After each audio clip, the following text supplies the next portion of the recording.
Believe it or not, the console war is over, which may surprise some to know that it's still going.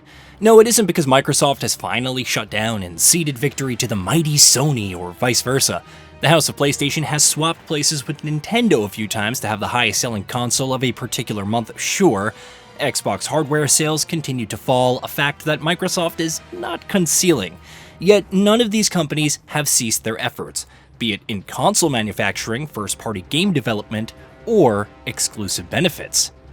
So what's going on exactly? Well, Forza Horizon 5, Playground Games' exceptional open-world racer, is finally coming to PS5 this spring. Suddenly, rumors have emerged of various Microsoft titles making the jump, like the upcoming Fable, Halo the Master Chief Collection, Starfield, and even the long-rumored yet unannounced Gears of War Trilogy Collection. Several of these are also allegedly coming to the Nintendo Switch 2.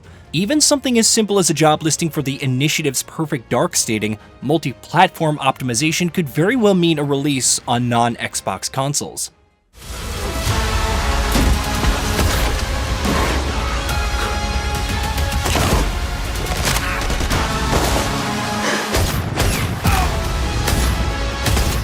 The proverbial floodgates are open, chaos and pandemonium, etc. However, it actually appears to be the second stage of Microsoft's plan, one that began a year ago with key releases. Those were Hi-Fi Rush and Sea of Thieves. At the time, rumors circulated about all kinds of properties, Hellblade 2, Indiana Jones and the Great Circle, etc. But Microsoft announced that it would only be these titles, testing the waters and whatnot.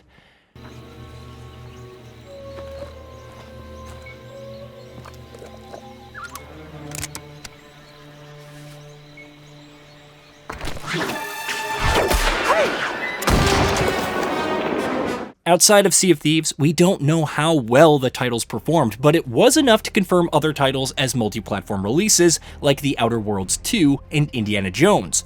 So why is Forza Horizon 5 so special?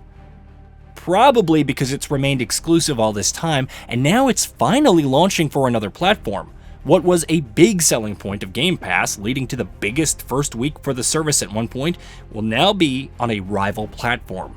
If there were rumors before of nothing being off the table, they're pretty much a given now. The question isn't how or why Microsoft's exclusives will arrive on PS5 and maybe the Switch 2, but when. Not gonna lie to you, Lieutenant. You're stepping into some shoes the rest of the squad would rather leave unfilled. Me, I'm just happy to have Noble back up to full strength. Just one thing, I've seen your file, even the parts the Oni censors didn't want me to. I'm glad to have your skill set. But we're a team. That lone wolf stuff stays behind. Clear? Got it, sir. Don't get me wrong, it would be a big deal for the likes of Halo, Gears of War, and Forza on rival platforms.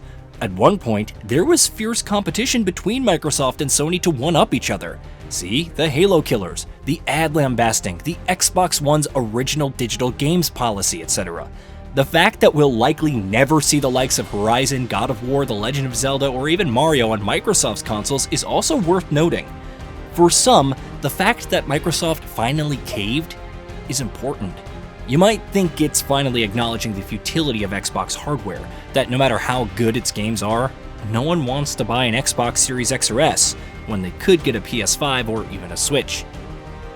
And yet, that sentiment also goes against what the company is actually saying or doing. Hardware sales are down, but Microsoft Gaming CEO Phil Spencer has already said that the company will continue to make Xbox consoles in the future.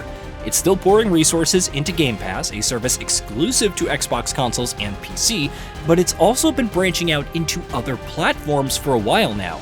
Cloud gaming continues to perform well, and it's even available on LG Smart TVs, which isn't surprising since Amazon Fire TV devices and Samsung 2020 and preceding smart TVs have been supported.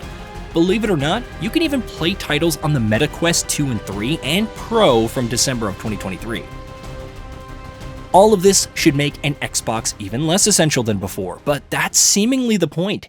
As Spencer told Gamertag Radio, "In the position that I'm in, I look at the hardware as a critical part of what we do. But we're not trying to gatekeep the games off of other places for the benefit of it. Let's go build innovative hardware that people want to use to play. whether that's in their hands or it's on the television, or even other places.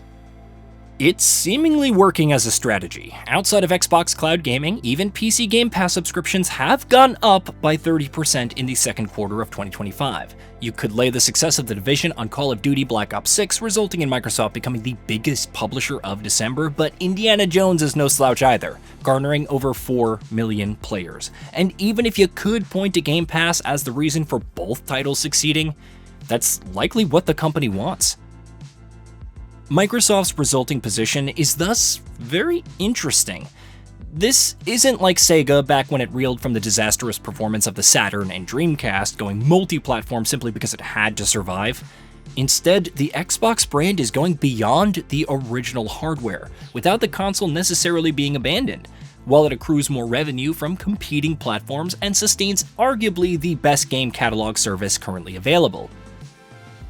There's plenty that could still go wrong, of course. Maybe Microsoft higher-ups will decide that the console business isn't worth the loss and decide to exit. Perhaps the all-in approach on Game Pass isn't providing the requisite returns, but it's too late to back out now. Even as it changes gears, literally and figuratively, there have still been layoffs across various departments. However, the brand will likely continue perpetuating beyond into other spaces, perhaps even the handheld PC business, which Game Pass is performing well in. We've even seen teasers of the company potentially releasing its own handheld, thus catering to a market share unique from its console competitors. For now, Xbox is still very much alive. It's just transcending what a console should mean in today's space. Sony continues to sell consoles without shipping as many AAA first-party titles as last year showcased. Nintendo will still earn billions off of the Switch 2 despite not competing with the PS5 or Xbox Series X in terms of graphical prowess, with reports indicating it's closer to a PS4. Microsoft's approach is still experimental, and things could shift on a dime like it did last year when it decided to go multi-platform. Be rushed if you didn't waste all that time at the shelter. Now, you want to bring this up right now? I'm just saying. Hazel, please. We might need some help. I might need some help. The so-called glory days of the console wars are doubtlessly far behind. Whether it makes business sense in the long run or not for Microsoft, its approach is beneficial for gaming as a whole in the long run. However, there's never been a wider amount of choice for games than now, regardless of which side you stand on. Hey, did you know that we at GamingBolt upload new videos every day? Stick around, drop a like, subscribe, and hit that bell. And let us know what kind of content you'd like to see in the future with a comment below.